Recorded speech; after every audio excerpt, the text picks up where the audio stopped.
दानंद रूपाय विश्वोत्पत्त्यादि Hathaway तापत्रय विनाशाय श्रीकृष्णाय वयं नुमः। चैतन्यं शाश्वतं शान्तं व्योमातीतं निरञ्जनं नादबिन्दुकलातीतं तस्मै श्री गुरुवे नमः। बोधोपलब्धि में गुरु जी जो पीछे उन्होंने जो भी शिष्य को उपदेश किया है उसको एक बार संक्षिप्त रूप से दोहरा रहे हैं, बता रहे हैं कि ये जो सर्वसाक्षी आत्मा है ये स्वयं प्रकाश है। ये स्वयं जहाँ कहीं भी होगा ये उसको प्रकाशित करेगा। यहाँ तक अगर शरीर में उसकी छाया पड़ जाएगी तो शरीर चैतन्य हो जाएगा, जड़ पदार्थ में छाया पड़ जाएगी तो वो चैतन्य हो जाएगा। इसी के प्रकाश से सब कुछ प्रकाशित है और ये अनंत शक्ति संपन्न है, अप्रमेय है, इसकी कहीं कोई उपमा या माप नहीं कर सकता और सर्वानुभव स्वरूप है। सभी लोग इसी का अनुभव करते हैं, लेकिन अब इतना सरल है, इसी का अनुभव करते हैं, इसी में सब कुछ अनुभव करते हैं। इसको ही जान लेने पर वो ब्रह्मवेत्ताओं में जो इसको जान लेता है वो ब्रह्मवेत्ताओं में सर्वश्रेष्ठ महात्मा है। जो इसको जान लेता है वही ब्रह्मवेत्ताओं में सर्वश्रेष्ठ महात्मा है। वही संसार बंधन से मुक्त होकर इस पृथ्वी, उससे ये पृथ्वी धन्य हो जाती है।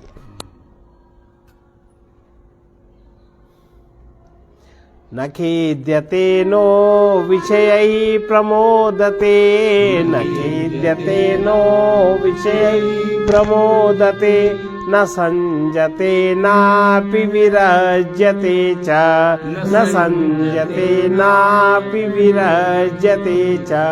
स्वस्मिन् सदा क्रीडति नन्दति स्वयं, स्वस्मिन् सदा क्रीडति नन्दति स्वयं।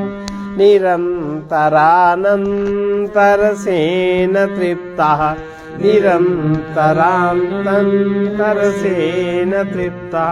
वो जो महात्मा है जो इसको अनुभव कर लेता है वो ब्रह्मवेत्ताओं में श्रेष्ठ महात्मा, उसका आचार कैसा होता है? विषयों के प्राप्त होने पर उसको किसी प्रकार का दुख और खेद नहीं होता।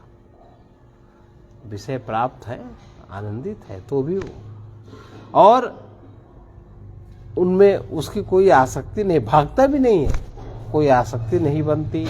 जो व्यवस्था जैसी है उसको स्वीकार करता है और ना ही उनसे विरक्त होता है, ना ही हटने की कोशिश करता है। और प्रायः देखा क्या जाता है कि हम बड़े वैराग्यवान भाग खड़े हो, लेकिन जो बोध प्राप्त है, जो बोध प्राप्त है उसका आचरण क्या है? विषयों के प्राप्त होने पर वो न दुखी होता है, ना ही आनंदित होता है, ना ही उनमें वो आसक्त होता है, जैसे ठीक रहता है, और ना उनसे विरक्त होता है। वो तो निरंतर आत्मानंद के रस से तप्त होकर स्वयं अपने आप में ही क्रीड़ा कर, अब अपना आप तो सर्वत्र है उसका, विषयों में भी तो अपना ही आप है उसका, वो सर्वत्र अपने आप में ही क्रीड़ा करता और आनंदित होता है। और लोग समझते हैं कि हमने इसको ये दिया इसलिए प्रसन्न है, ये दिया इसलिए, उसको इन सब चीजों से कोई बहुत मतलब नहीं होता। किसको? जो ब्रह्मवेत्ताओं में सर्वश्रेष्ठ महात्मा है। महात्मा वो है कि जो सर्वसाक्षी आत्मा, स्वयं प्रकाश, अनंत शक्ति, अप्रमेय, सर्वानुभव स्वरूप है। इसको ही जान लेने पर अनुभव हो कुछ है, केवल इसको जान ले कि यहाँ ये है, यहाँ ये है। जैसे हमने जान लिया जागृत अवस्था ये है, हम जानते हैं स्वप्न अवस्था ये है, हम जानते हैं सुषुप्त अवस्था ये है, और हम जान ले तुरीय अवस्था ये है। यही ब्रह्म चेतना, ये ब्रह्म की सत्ता, ये हम भेद समझ ले। इतना ही होने पर वो ब्रह्मवेत्ताओं में सर्वश्रेष्ठ महात्मा हो जाता है। संसार बंधन से मुक्त होकर उससे ये पृथ्वी धन्य हो जाती है। सुदाम देह व्यथाम त्यक्त्वा बाला क्रीडति वस्तुनि, बाला क्रीडति वस्तुनि, तथैव विद्वान् रमते, निर्ममो निरहम सुखी निर्ममो। जिस प्रकार से बालक खिलौना मिलने पर अपनी भूख प्यास शारीरिक व्यथा को भी भूलकर खेलने में ही मस्त हो जाता है, उसी प्रकार उसको आत्मानंद इतना अनुभव होता है कि जो जगत का जो जगत के पदार्थ है जो है उसके लिए उसका कोई महत्व नहीं होता, वो उसी में आनंद में ही लगा रहता है। उसी प्रकार अहंकार और ममता, ना तो उसमें अहंकार होता है ना उसमें ममता होती, इससे वो शून्य होता है।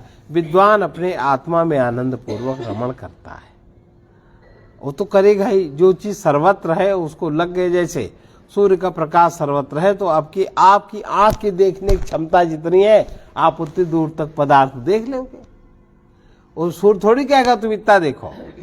इसी प्रकार से उसके जो सुषुप्ति में उसकी जो तुरीयावस्था की क्षमता जितनी है वो उतनी दूर उतने में वो ब्रह्म सत्ता का अनुभव का आनंदित रहेगा।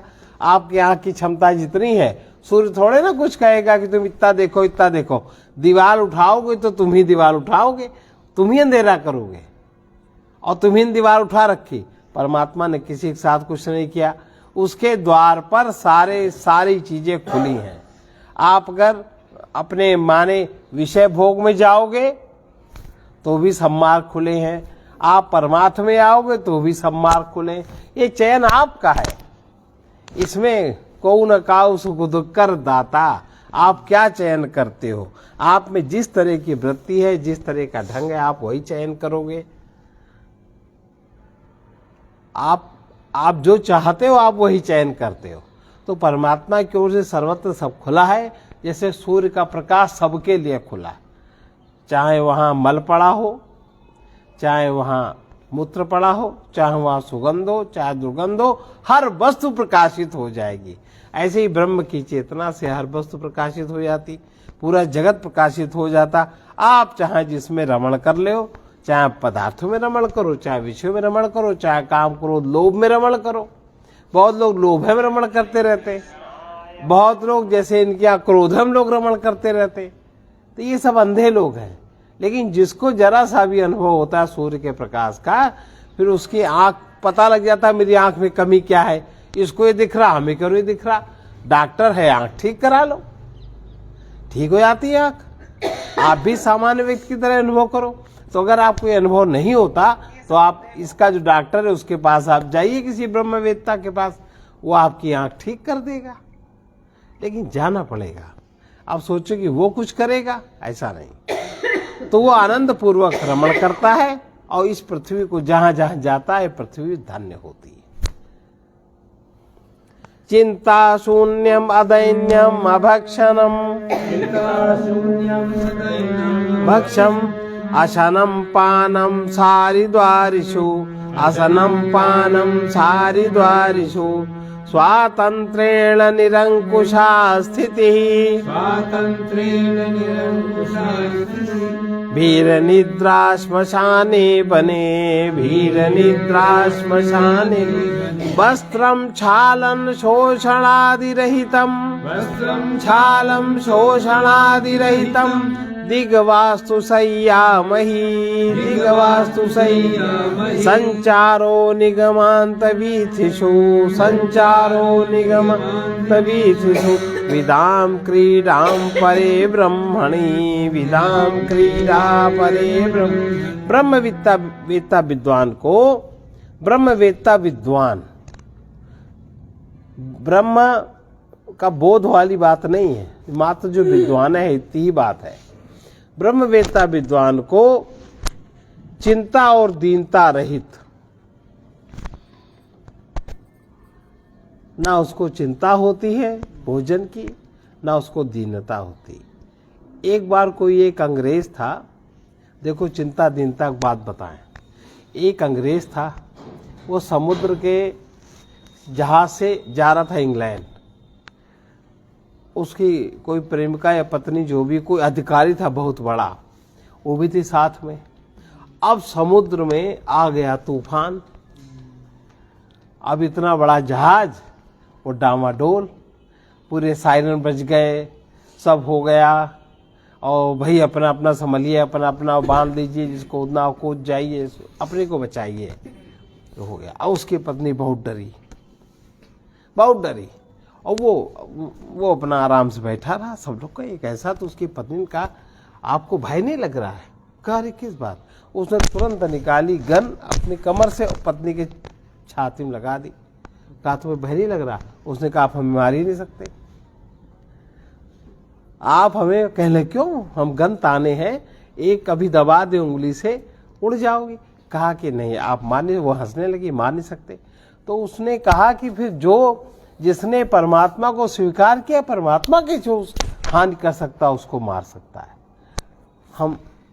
हमें ऐसा लग रहा है इसलिए हम बैठे हैं।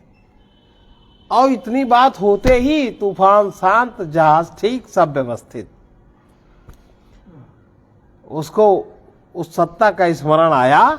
वे नहीं कि जपाए लगे, ऐसा नहीं, वो व्यवस्था बनी, वो तुरंत उसमें चैतन्य हुआ। अपनी पत्नी को बता रहा है कि तो हमारी कैसे हानि हो सकती है? नहीं होगी।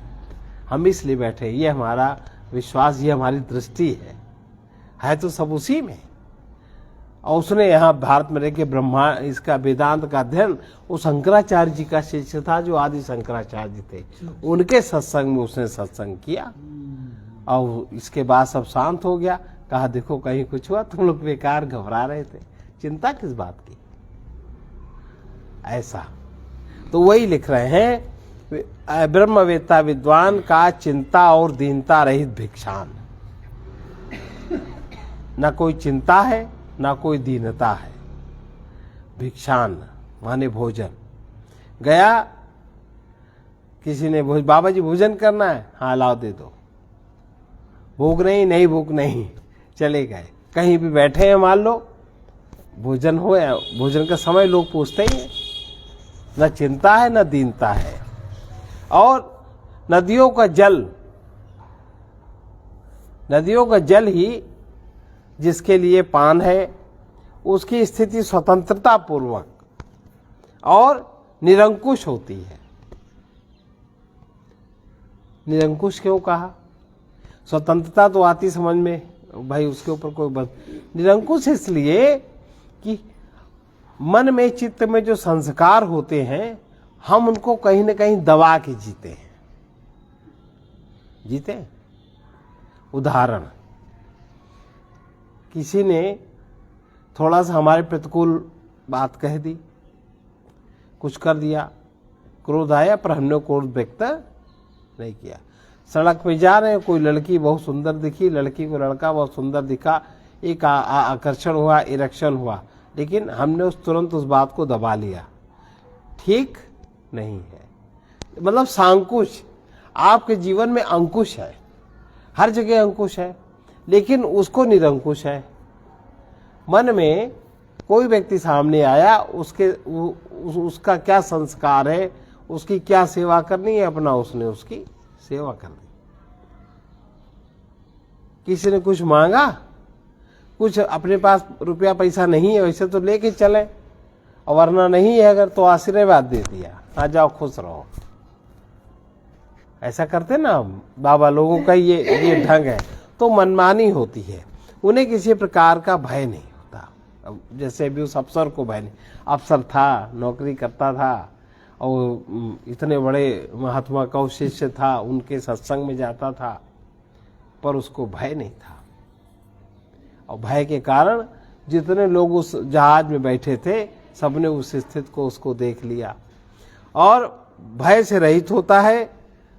वे चाहे वन में रहे, नगर में रहे अथवा शमशान में रहे, हमेशा उन्हें सुख की नींद आती है, सुख की नींद सोते हैं। धोने सुखाने के लिए अगर वस्त्र है तो ठीक, और नहीं है तो भी नहीं ठीक, तो बढ़िया छुट्टी मिल गई। पृथ्वी ही उनका बिछौना है, और उनका आना जाना, उनका जो हलन चलन है, वेदांत की वीथियों में होता रहे। चर्चा करेंगे तो वही चर्चा करेंगे, हुआ करता है। और परब्रह्म में ही उनकी क्रीड़ा होती है। भाई परब्रह्म में ही तो जगत है, परब्रह्म में ही उनकी क्रीड़ा होती है। विमानमालम्ब्य शरीरमेतद् विमानमालम्ब्य शरीरमेतद् भुनक्त शेषान् विषयान् उपस्थितान् भुनक्त शेषान् विषयान् उपस्थितान् परेच्छया बालवदात्मवित्ता परेच्छया बालवदात्मवित्ता यो व्यक्तलिंगो ननुशक्त बाह्या यो व्यक्तलिंगो ननुशक्त बाह्या। वो जो आत्मज्ञानी महात्मा है वो इस शरीर रूपी विमान में बैठकर, वो शरीर को विमान समझता है, आराम से बैठा है, विमान में आराम से बैठते हैं, और शरीर रूपी विमान में बैठकर कोई भी जब बैठता है विमान में तो विश्वास किस पे करता है? चालक पर।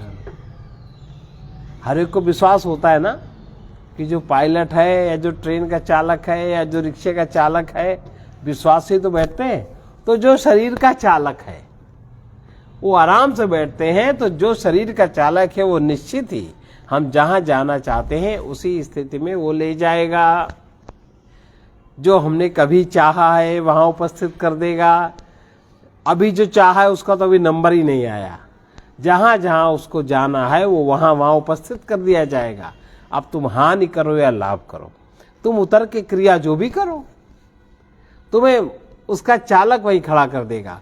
आत्मज्ञानी महापुरुष इस शरीर रूपी विमान में बैठकर, अर्थात अपने सर्वाभिमान शून्य, मैं देह हूं, कोई प्रकार का अभिमान नहीं, शरीर का आश्रय लेकर, शरीर के आश्रय में ही है, दूसरों के द्वारा, दूसरे जो उनके भक्तादि लोग हैं उपस्थित किए समस्त विषयों को बालक के समान भोगता, माने निश्चल भाव से। बालक के समान जब जब शब्द आवे, निश्चल सत्य रूप से भोगता है। निश्चल और सत्य, बालक में दो गुण हैं। बालक 5, 6, 7, 8 साल तक का बालक हो, निश्चल होता है और सत्यवत होता है। उछल थोड़ी नहीं करता, उसको पता ही नहीं है, और सत्य आचरण करता है वो। तो वो दूसरों के द्वारा उपस्थित किए समस्त विषयों को बालक के समान भोगता है, किंतु वास्तव में वो प्रकट चिन्ह रहित, बाहर से कोई चिन्ह नहीं बनाता, बाहर कोई प्रतीक नहीं वो लगाता करता, प्रकट चिन्ह से रहित और बाह्य पदार्थों में आसक्ति वो प्रकट नहीं करता कि हमारी आसक्ति नहीं है, कि हम बड़े त्यागी हैं, कि ऐसा करो कि वैसा करो, कुछ नहीं प्रकट करता। प्रकट चिन्ह रहित, प्रकट कुछ नहीं करता, पदार्थों में आसक्ति रहित, लेकिन वो बाह्य पदार्थों में निरंतर आसक्ति रहित ही होता है, उसका कोई जुड़ाव नहीं होता, पर वो चीज वो प्रकट नहीं करता। ये बड़ी विशेषता है। और जो इस चीज को प्रकट करे, इसका मतलब गड़बड़ है, दिखावा है उसमें।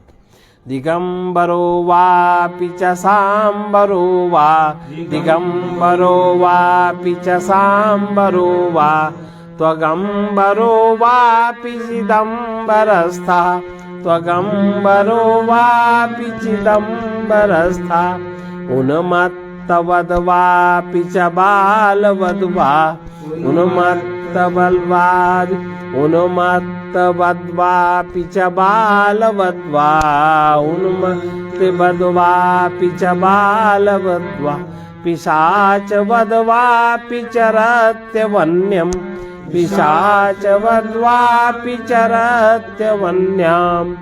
चैतन्य रूप निरंतर उसके मन में, बुद्धि में, शरीर में, भाई सबसे परमात्मा ही तो चला रहा है, उसका वो सब व्यक्त दिखाई पड़ता है कि उसकी चाल से, उसकी ढाल से, उसकी बातचीत से सब झलकता है। वो चैतन्य रूप वस्त्र से युक्त होता है, चैतन्य उसके सर्वत्र।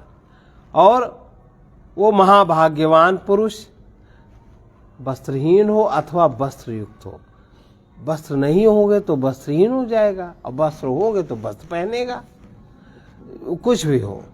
अथवा मृगचर्म आदि धारण करने वाला होगा तो वो करेगा हो, और वो उन्मत्त हमेशा शक्ति संपन्न लगेगा। उन्मत्त माने शक्ति संपन्न, पागल नहीं। उन्मत्त माने शक्ति संपन्न अनुभव आएगा और बालक के समान सत्य और निश्चल अथवा की तरह उनसे जो विपरीत लोग होंगे उसको, उन लोगों को बहुत भय लगेगा, वो बहुत डरेंगे। इच्छा के अनुकूल वो भूमंडल पर विचरता है, उसको कोई अपनी इच्छा से नहीं चला सकता। कामानि कामरूपी संचरते कचरो मुनि स्वात्मनैव सदा तुष्टः स्वयं सर्वात्मना स्थितः स्वयं सर्वात्म भाव से स्थित रहता है। उसके साथ आप किसी भी भाव का प्रयोग करिए, वो सब भाव में उसी तरह की प्रतिक्रिया करेगा। ऐसे नहीं कि तुमने कुछ कहा, तुमने उसको क्रोध किया, तुम्हें क्षमा करेगा, तुम्हारी तरह वो तुमसे पेश आएगा, तुम्हारी तरह पेश आएगा। सर्वात्म भाव से वो स्थित रहता है। सभी भाव, चाहे जो भाव आप उसके ऊपर व्यक्त करके फेंकोगे, उससे वो कई गुना भाव अपनी तरफ से तुमको फेंक देगा। सदा अपने आप में संतुष्ट और अकेला विचरने वाला वो अपि महाराज विभवा अपि महाराचार, जो ब्रह्मवेत्ता है, कहीं उसको कोई लोग मूढ़ अनुभव करेंगे। ऐसे बहुत भौतिकवादी, बड़े फैशन वाले बहुत है, मतलब उनमें वो योग्यता ही नहीं है, बहुत अपमानित करते हैं। कहीं अज्ञात रहकर वो अलक्षित गति से विचरता है, अलक्षित गति से प्रकृति की सेवा करता है। ये है। अब देखो वो ब्रह्मवेत्ता पुरुष, इसको हम लोग फिर से दोहरा लें इस वाले श्लोक को। तो क्वचिन मूढ़ो विद्वान क्वचिद अपि महाराज विभवा क्वचिद भ्रांतः सौम्यः क्वचिद अजगराचार कलितः क्वचिद पात्रीभूतः क्वचिद वमतः क्वाप्य विदितः चरत्येवं प्राज्ञः सतत परमानंद सुखितः कहीं तो ब्रह्मवेत्ता महापुरुष, कहीं मूढ़ ऐसा, कहीं बहुत विद्वान, कहीं राजाओं की तरह ठाठ बाट से युक्त दिखाई देंगे, और कहीं भ्रांत, कहीं शांत, कहीं अजगर के समान निश्चल भाव से पड़े हैं। इस प्रकार निरंतर परमानंद में मगन हुआ विद्वान, कहीं तो उसको लोग बहुत सम्मान करते हैं, कहीं बहुत अपमान, कहीं, लेकिन कहीं वो अज्ञात रह करके वो जन सहायता, वो भी नहीं कोई जान पाता, वो किसकी कौन सी सहायता कर रहे हैं, ये कोई बात उनकी समझ नहीं पाता। निर्धनोऽपि सदा तुष्टो अप्यसहायो महाबला नित्य तृप्तोऽप्यभुञ्जानोऽप्य समः समदर्शनः वो निर्धन होने, मालूम कदाचित कोई ब्रह्मज्ञानी है पर निर्धन है, वो कोई कुछ उसको नहीं देता, कोई या लेता नहीं, जो व्यवस्था हो। कहीं तो वो निर्धन होने पर भी सदा संतुष्ट, और असहाय होने पर भी महाबलवान। लोगों को देखने में बड़ा असहाय लगता है, पढ़ाए बड़ा बलवान, भोजन न करने पर भी, भोजन की आवासा, नित्य तृप्त, जैसे कि उसने अभी भी भोजन करके उठा हो, और कहीं विषय भाव में बरतता हुआ समदर्शी, ऐसा अनुभव आता है।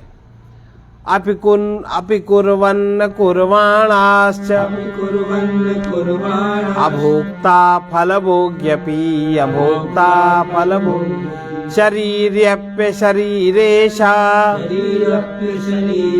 परिच्छिन्नोऽपि सर्वगः परिच्छिन्नोऽपि वो महात्मा सब कुछ करता हुआ, बहुत बहुत बड़े बड़े काम करता है, फिर भी वह करता है। नाना प्रकार के फल भोगता है, फिर भी अभोक्ता है। कोई जैसा लगता है जिसे कोई भोग नहीं करता। शरीरधारी होने पर भी अशरीरी और परिच्छिन्न होने पर भी सर्वव्यापी अनुभव करता है।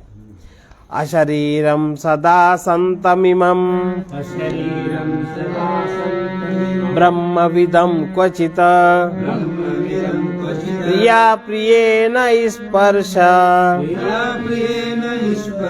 तस्तथैव च शुभाशुभे तस्तथैव च शुभाशुभे। सदा अशरीर भाव में स्थित रहने के कारण वो शरीर भाव में नहीं रहता। अशरीर भाव में स्थित रहने के कारण ब्रह्मवेत्ता को प्रिय अथवा अप्रिय, शुभ अथवा अशुभ कभी छूता नहीं। उसको कभी ना तो प्रिय और अप्रिय उसे उस तक नहीं पहुंचता, ना कभी शुभ और अशुभ दोनों ही तक नहीं पहुंचते। स्थूलादि संबंधवतोऽभिमानिनः स्थूलादि संबंधवतोऽभिमानिनः सुखं च दुःखं च शुभाशुभे च सुखं च दुःखं च शुभाशुभे च विध्यस्तबन्धस्य सदात्मनो मुने विध्वस्तबन्धस्य सदात्मनो मुने कुतः शुभं वाप्यशुभं फलं वा कुतः शुभं वाप्यशुभं फलम्। जिस देहाभिमानी का स्थूल सूक्ष्म आदि देहों से संबंध होता है, जो देहाभिमानी है उनका संबंध है ही है। स्थूल देह से कहते हैं मैं देह हूँ, सूक्ष्म देह से मैं देह हूँ, इनका संबंध होता है, उसी को सुख दुख अथवा शुभ अशुभ कर्मों की प्राप्ति होती है। इसका स्थूल सूक्ष्म आदि देहों से संबंध, जिसका मैं देहों से जुड़ा है, उसी को सुख दुख और शुभ अशुभ कर्मों की प्राप्ति होती है। लेकिन जिसका देहादि बंधन टूट गया, मैं जिसने देह से अलग अनुभव कर लिया, उस सत स्वरूप मुनि को शुभ और अशुभ फल आदि भला कैसे प्राप्त हो सकते हैं? उसको नहीं प्राप्त होता। तमसाग्रस्तवदभानात् ग्रस्तोऽपि रविर्जनैः ग्रस्त इत्युच्यते भ्रान्त्या यज्ञात्वा वस्तुलक्षणं यज्ञात्वा वस्तुलक्षणं तद्वद्देहादिबन्धेभ्यो विमुक्तं ब्रह्मवित्तमम् पश्यन्ति देहि वनमूढा शरीराभास दर्शनात् शरीराभास दर्शन। वास्तविक बात को जब तक हम सत्य को नहीं जानते, वास्तविक बात को नहीं जानते, तब तक हमेशा चित्त संशयग्रस्त रहता है। अच्छा, वास्तविक बात तो मान लो जड़ पदार्थ की चैतन्यता में ही अगर हम किसी को नहीं समझते तो उसके प्रति भी अनेक प्रकार के संशय बने रहते हैं, और उसके प्रति हम संशय युक्त ही व्यवहार करते हैं, कभी कभी परखते भी हैं। इस सब बात को जो ज्ञानी महात्मा है वो सब जानता है, लेकिन वो तुम्हारे संशय को मिटाएगा नहीं, क्योंकि उसको तुमसे कुछ नहीं चाहिए। तुम्हारा ही जब पुण्य प्रारब्ध होगा तब मिट जाते हैं किसी के साथ, एक ही वृत्ति में लोग अटके रहते हैं, लेकिन वो महापुरुष उनके कुछ नहीं करता और करेगा भी नहीं करता। ग्रस्त सा प्रतीत होने के कारण लोग भ्रमवश सूर्य को कहते हैं राहु ग्रस्त हो गया, नहीं ग्रहण पड़ता, कहते राहु से ग्रस्त हो गया। वैसे ही देहादिक बंधन से छूटे हुए ब्रह्मवेत्ता का आभास मात्र शरीर देखकर अज्ञानी जन उसे अपनी ही तरह जानते हैं और वो अपनी ही तरह उससे व्यवहार करते हैं। ये अहिर्निर्वयनीवायम् मुक्तदेहस्तु तिष्ठति मुक्तदेहस्तु तिष्ठति इतस्ततश्चाल्यमानो यत किंचित प्राणवायुना यह मुक्त पुरुष का शरीर, जो मुक्त पुरुष का शरीर है, ये सांप की केचुल के समान प्राण वायु द्वारा कुछ इधर उधर चलायमान होता रहता है कुछ समय तक। जो ज्ञानी ध्यानी है प्राण वायु की तरह, जैसा कि सांप की केचुल, सांप उससे नहीं जुड़ा होता, छूट भी जाती है तो इधर उधर केचुल होती रहती है, वैसे ही प्राण वायु जब तक उसके शरीर में रहती है तब तक इधर उधर चलायमान होता रहता है। माने शरीर में जब तक प्राण है तब तक वो उसमें स्थिर रहता है। उसमें कर्तृत्वाभिमान का अत्यंत अभाव होने के कारण वास्तव में ज्ञानी कोई क्रिया नहीं करता।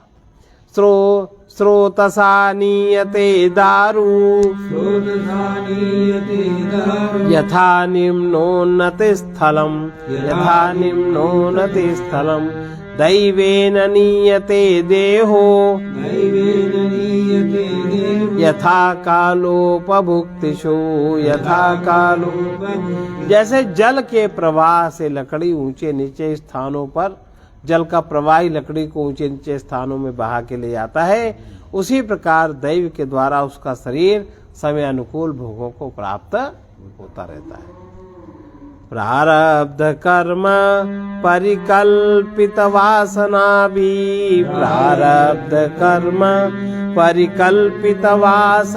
भी संसारी वच्चरति भुक्तिषु मुक्त देह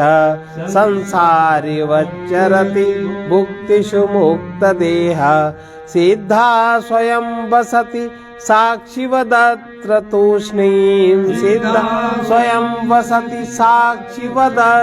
तूष्णीं चक्रस्य मूलमिव कल्प विकल्प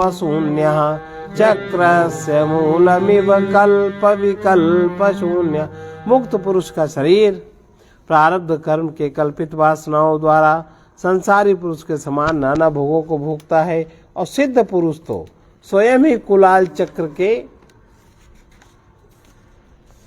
मूल की भांति संकल्प विकल्प से रहित होकर साक्षी मौन होकर हर चीज का उद्दृष्टा बना रहता है। आज इतना ही। हम जैसे कहीं कहीं जाते हैं तो क्या करेंगे, लोग जैसा वो खाते पीते हैं वैसे वो जलपान अल्पान ले आए बहुत सारा। एक दिन रमा के आगे जाने का इतने सारा, हम कुछ खाते ही नहीं, ये का तुम बेकार लाई, जाने कितने पैसे, जाने का क्या मिठाई, उन्हें पता ही नहीं है। क्योंकि भोजन में आसक्ति है, खाद्य पदार्थ में उनको आसक्ति, इसलिए वो लोग वही पेश करेंगे। उनको ये भी ज्ञान नहीं कि हमारे लिए क्या अनुकूल है क्या नहीं। वो ऐसे अपने अनुसार लोग करते हैं। अब सामान्यतया लोग तो अपने अहंकार की रक्षा के लिए, नहीं तो कोई ये न सोचे कि क्या ये नहीं, इसलिए करते हैं।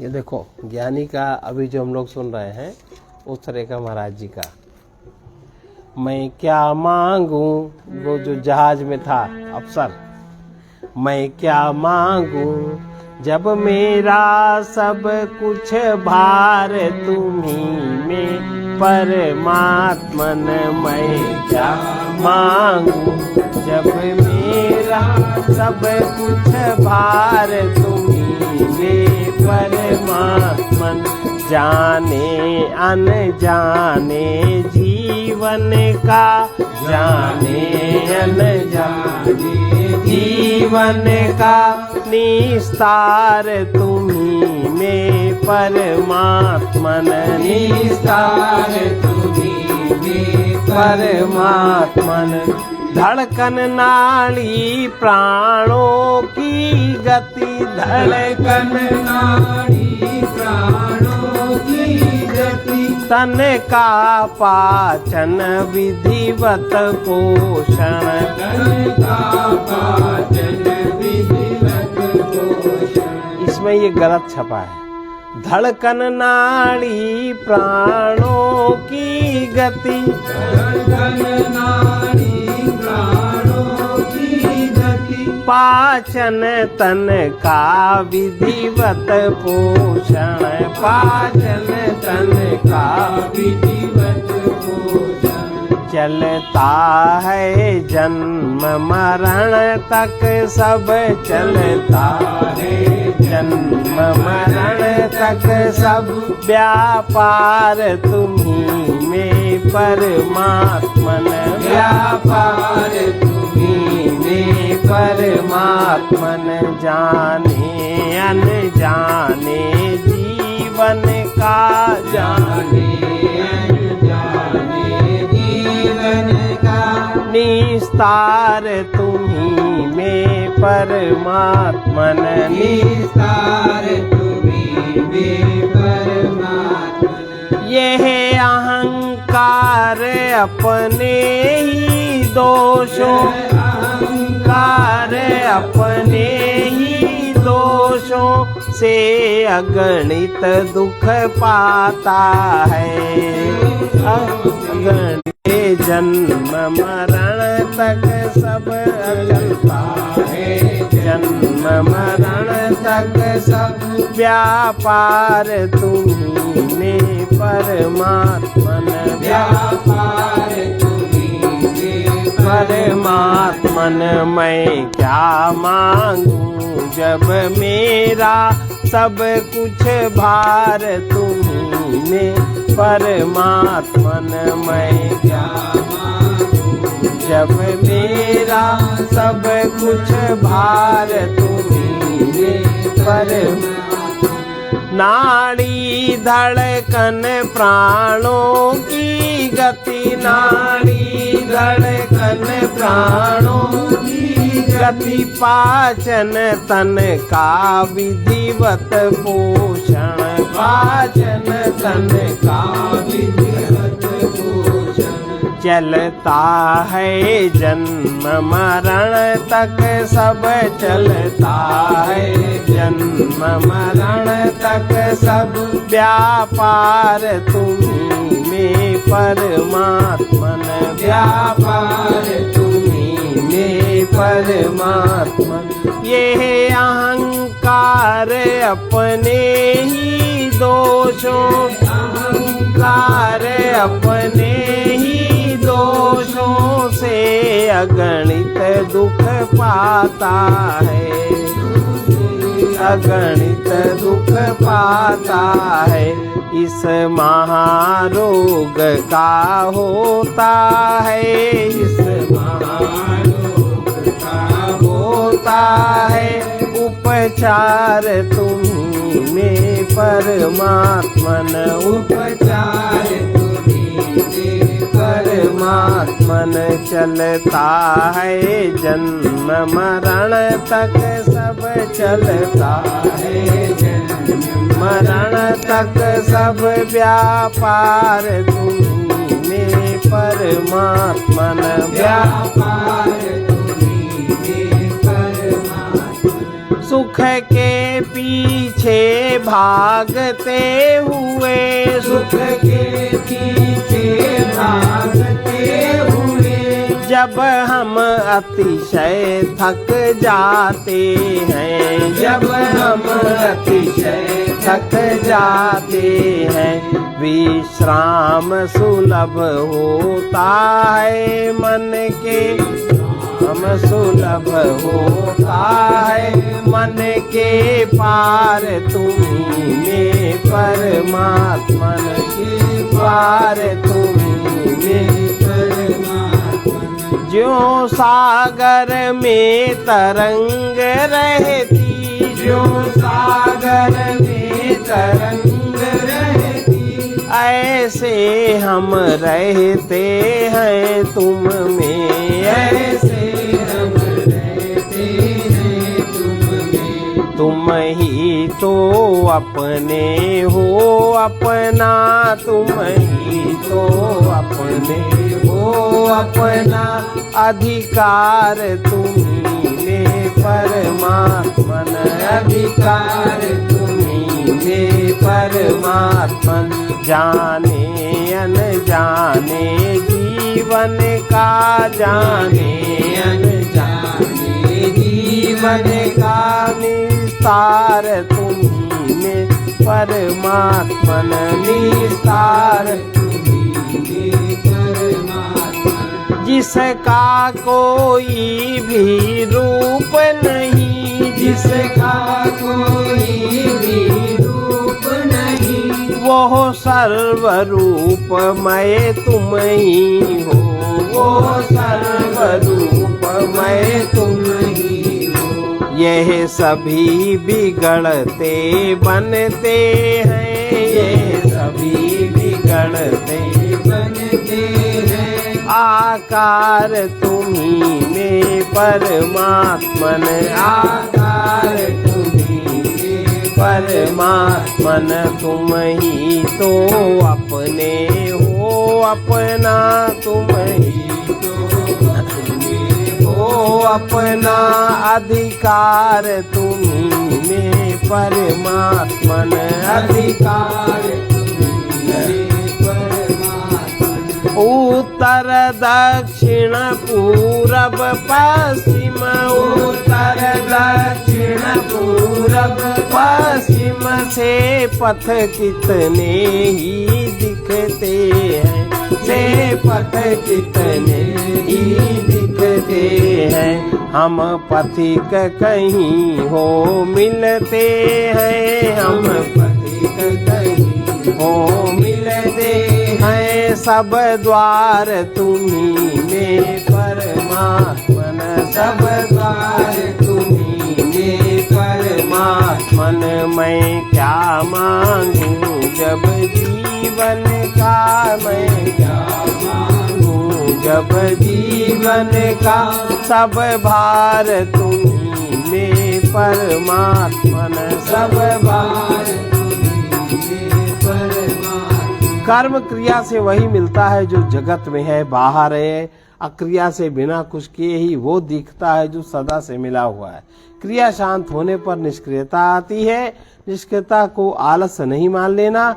अहंकारी भिखारी है और दरिद्र है। सर्वे भवन्तु सुखिनः, सर्वे सन्तु निरामया, सर्वे भद्राणि पश्यन्तु, मा कश्चित् दुःखभाग् भवेत्। कृष्णाय वासुदेवा हरये प्रणतक्लेशनाशाय गोविन्दाय नमो नमः। उग्रवीर महाविष्णुं ज्वलन्तं सर्वतोमुखं नृसिंहं भीषणं भद्रं मृत्योर्नमाम्यहम्। ॐ ह्रौं जुं सः ॐ भूर्भुवः स्वः ॐ त्र्यंबकं यजामहे सुगंधिं पुष्टिवर्धनम्। उर्वारुकमिव बन्धनात् मृत्योर्मुक्षीयमामृतात्। ॐ स्वः ॐ भुवः भुः ॐ सः जुं ह्रौं ॐ असतो मा सद्गमय तमसो मा ज्योतिर्गमय मृत्योर्मामृतं गमय। ॐ पूर्णमदः पूर्णमिदं पूर्णात् पूर्णमुदच्यते पूर्णस्य पूर्णमादाय पूर्णमेवावशिष्यते।